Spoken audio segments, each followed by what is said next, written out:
Sziasztok, ez itt a mi videónk. Köszönjük, hogy minket néztek. Ez itt a Counter-Strike 1.6 gamer játék. Itt Raj Zsoltika és Renátó Counter-Strike-ozik. Bőrszünk Counter-Strike-ba.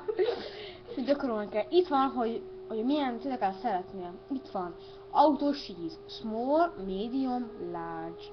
Mi a small játszunk, itt van, hogy te íban nevedet, kérlek szépen.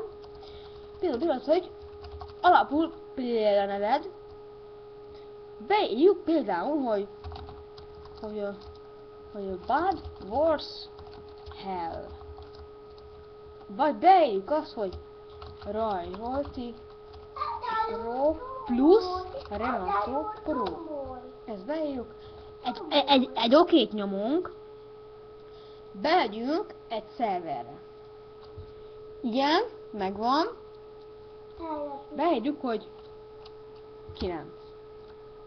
Oké. Már is a szerverre connectelünk. Hát igen, ez segvan, sajnálom, hogy elnézésért. A játék ilyen. Counter-Strike 1.6. Neked van benne egy fegyverem, ez az. Ez egy boom headshot volt. Már is nyert a Terrorist Win. Igen. Köszönjük szépen, hogy minket nézel. Itt Renátó. Minden adásban Zsoltika jön.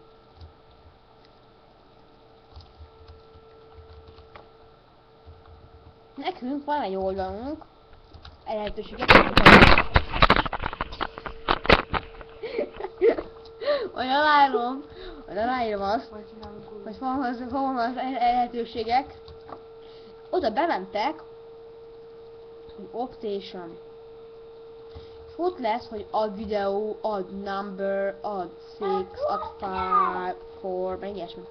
Ott meg tudok nézni azt, a következő videóban megmutatok, hogy kell hackelni. Zsoltika nem azt, hogy hackelni, Zsoltika, igen.